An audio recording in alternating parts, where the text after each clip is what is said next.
Good day, Ms. Rashon. This is a presentation of real-life applications of trees. I am Lentin Rashon Reiti. And I am Monte Alto Hanson Miguel L. This is my mother's side family genealogy tree. My great-grandfather, Miguel de Maunahan, and great-grandmother, Gloria de Maunahan, gave birth to Pedro de Maunahan, my grandfather. And Claro Hernandez, my great-grandfather, and Miguela Marapinan, my great-grandmother, gave birth to Ana de Maunahan. Each of them had 3 children, Marites de Maunahan, Agnes Lantin, and Solito de Maunahan.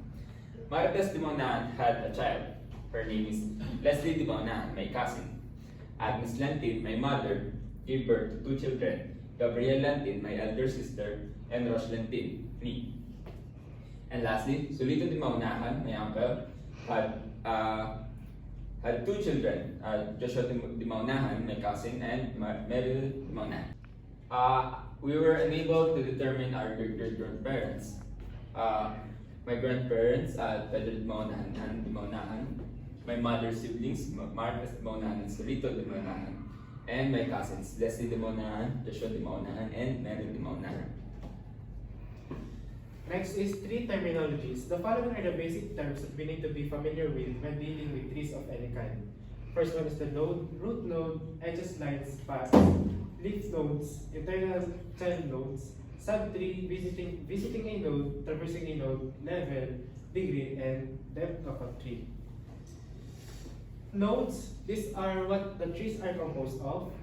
These are the ones being connected by edges or lines. These contain a value or represent a data structure. A node has at most one parent. Root node, this is the node at the topmost of the tree and where the tree commonly begins. This node has no parents at all. Any node can be a root node as long as it is rooted as a parent node. Edges, lines, paths. These are the lines connecting to the nodes that describe their relationship. These lines represent convenience in using a tree because of easy access for the program. Generally, we are allowed only once in accessing the nodes, and that are from the root downward. Leaf nodes. These are nodes that are at the bottommost level of the tree and so they have no children. Leaves, also known as terminal nodes, have a 0 degree. Internal child nodes. These are the nodes that are inside the tree or the nodes below a given node. They are also known as sibling nodes as they have the same parent node. Subtree. It is viewed as a complete tree itself, which consists of children and its children's children. The subtree corresponding to the root node is called an entire tree. Subtree corresponding to any other node is called a proper subtree. Visiting a node. A node is said to be visited when a program control arrives at the node to perform operations such as checking the value of one of its data fields or simply to display it. Passing over a node on the path is not considered as visiting the node. Traversing. To visit all the nodes in a specific order is called traversing, or more commonly known as walking the tree, and the action is walk. Levels. These are the generations that a tree has started at the root. Degree. This refers to the number of nodes in a subtree. And lastly, depth of the tree. This pertains to the highest level of the tree. Next is binary tree traversal algorithms. There are 3 ways to traverse a binary search using TFS. First is in order, left, root, right, pre-order, root, left, right, and post-order, left, right, root. In order traversal, it is a method used to traverse or visit each node in a binary tree. Pre-order traversal, it is used to create a copy of the tree. Pre-order traversal is also used to get prefix expression of an expression tree. Post-order traversal, it is used to delete the tree. Post-order traversal is also useful to get the postfix expression of an expression. Routed tree of expression.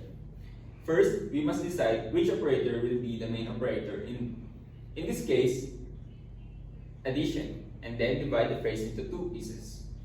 The left and right branches of the tree will then be separated by the connecting root node, the addition operator, to 2 more nodes. As was indicated earlier, The operands will act as leaf nodes and the operator as internal nodes. Let's start with the tree's left side. The leaf node will be A, and we will connect the subtraction operator as the internal node to the addition root node.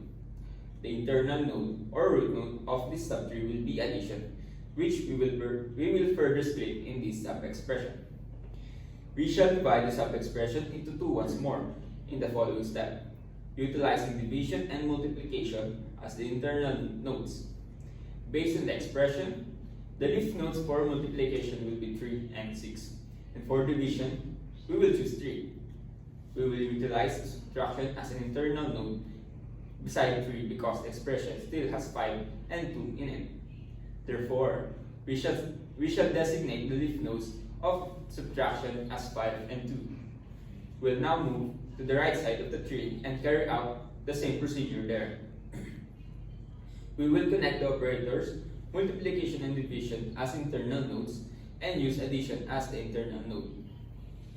The sub-expression will be split again into two in the next stage, using division and multiplication as the internal nodes. The leaf nodes for multiplication will be 3 and 6, whereas the leaf nodes for division will be 3 based on the expression. Because the phrase still contains 5 and 2, we will employ subtraction as an internal node in addition to 3. Therefore, we will assign 5 and 2 as the leaf nodes of subtraction.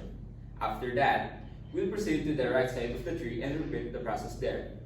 We will utilize addition as the internal node and connect the operators for multiplication and division as internal nodes. Next is in order traversal. Start by traversing the left subtree, then return to the root, then traverse the right subtree, which resulted to this output, which is 3 multiply 6 plus 5 minus 2 dividend 3 minus 8 plus negative 5 multiply 2 plus 6 minus 3 dividend 1. Next is pre-order traversal. Start by the root, then the left subtree, then traverse the right subtree. Then this is the output, which is plus minus plus multiply 3 6 dividend minus 5 2 3 8 plus multiply negative 5 2 dividend minus 6 3 and 1. For post-order traversal, we'll start with traversing the left subtree, then traverse the right subtree, then the roots. By following these steps, we will have an output of 3 6 multiply 5 2 minus 3 divide plus 8 minus negative 5 2 multiply 6 3 negative 1 divide plus and plus. And that's it. And that's our presentation for application of trees in real life. And once again, I'm Monte Alto Hansen Miguel. And I'm Roshan Ray Delente.